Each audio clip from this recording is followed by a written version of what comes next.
Y a-t-il un pilote dans l'assiette? Anne, bonjour. Bonjour Charlotte.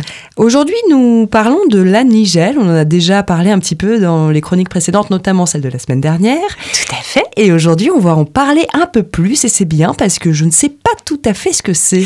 Mais oui, alors c'est un bonheur de la faire découvrir. C'est une graine aromatique. On va la classer en cuisine dans la catégorie des épices. Et moi, j'adore la faire découvrir au cours des ateliers cuisine. Alors, son petit nom latin, c'est Nigella sativa. Nigellus, ça vient de niger, qui veut dire noir. Ses autres noms, c'est cumin noir ou poivrette. Donc ça donne une jolie fleur qui fait partie de la famille du bouton d'or. Les fleurs sont bleues, un bleu magnifique. Elles forment comme une sorte d'étoile. Et elle a un autre nom encore qui est cheveux de Vénus parce qu'elle a un feuillage très finement divisé qui fait un peu comme des cheveux très fins, très féminins. Elle est magnifique. À maturité, en plus, elle va donner des grosses capsules de graines comme font les pavots et les coquelicots. Et donc c'est à l'intérieur de ces capsules qu'on va retrouver les graines de nigelle qui sont des graines noires après séchage. On dit qu'elles ont une forme de larme. Elles sont toutes petites comme des graines de sésame, mais elles sont polygonales et plus petites du coup que les graines de sarrasin. On avait dit qu'elles étaient polygonales aussi. Donc elles sont vraiment en termes de forme beaucoup plus proches d'un sésame noir par exemple. Ça pousse par chez nous? Alors moi j'en ai dans mon jardin, pas la variété Nigella sativa, mais une autre variété de nigelle. Donc oui, ça pousse fort bien, très cher. Quels sont ses super pouvoirs? Parce que j'imagine qu'elle en a plein.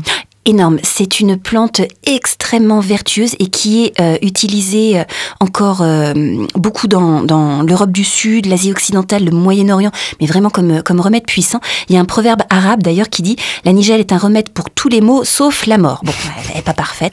Donc je suis allée sur Internet et sur le site passefortsanté.net notamment, on lit qu'il y a 3 grandes familles de propriétés.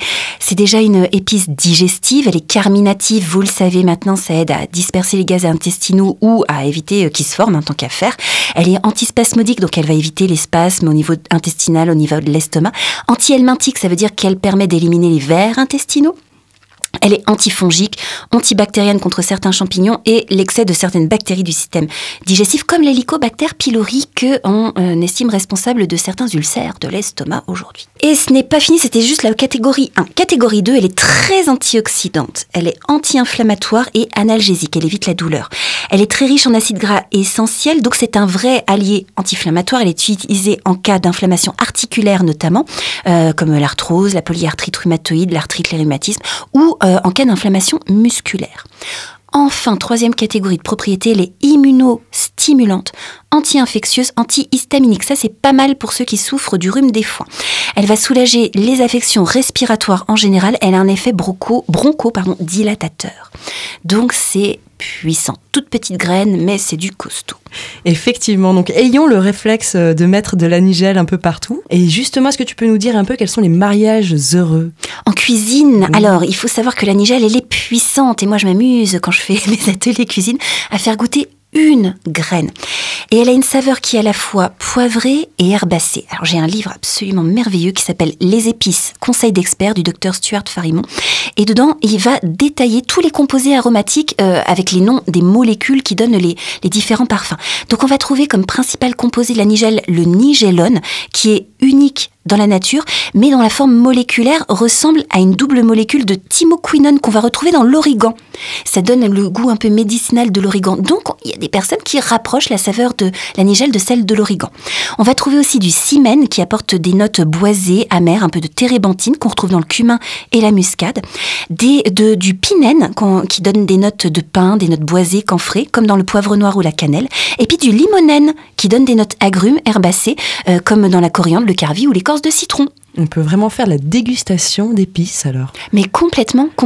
Et sachant que tu vas retrouver les mêmes molécules d'une épice à l'autre, les mariages se font par affinité, par ressemblance en fait.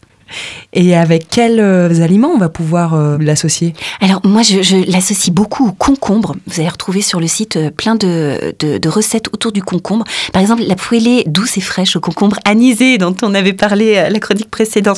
Et il y a de la nigelle dedans.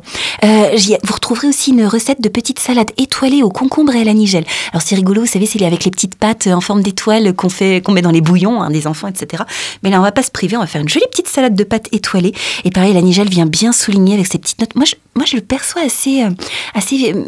Je me suis toujours dit, il y a des notes citron dans la nigelle et je l'ai toujours bien associé au citron. Donc on fait une petite sauce citronnette avec tout ça.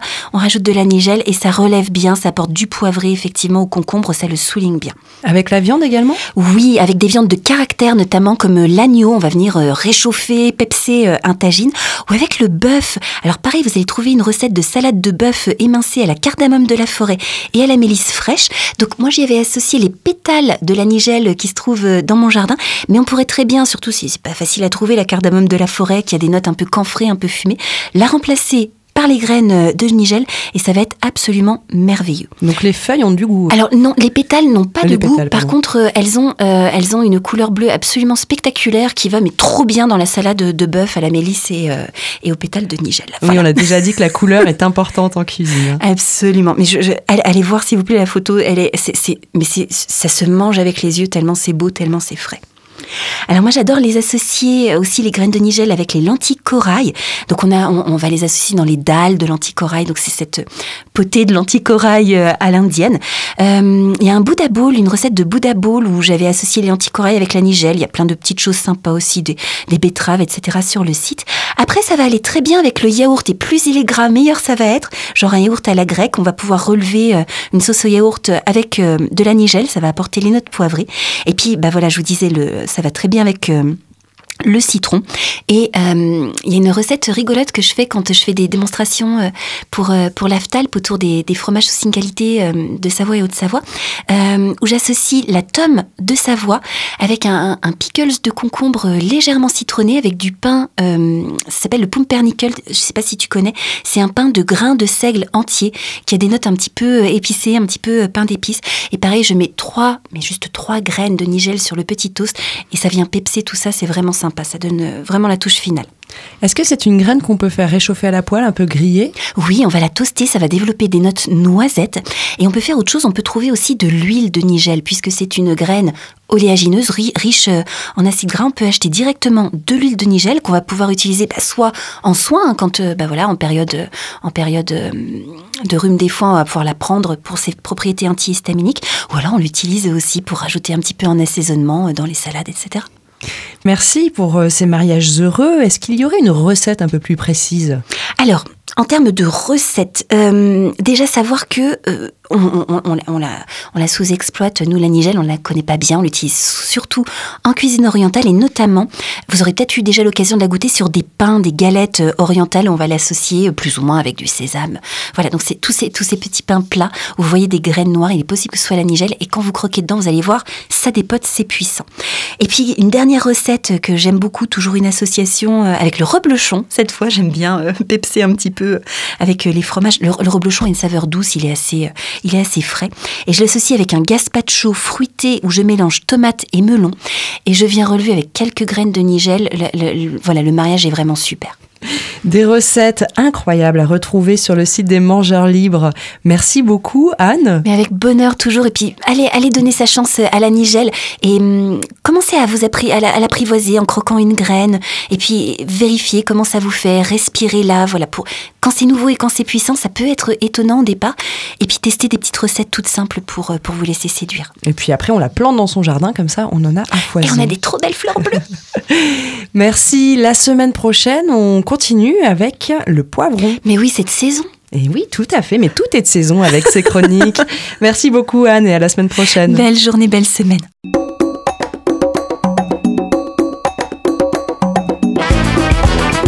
Cette chronique vous a plu ?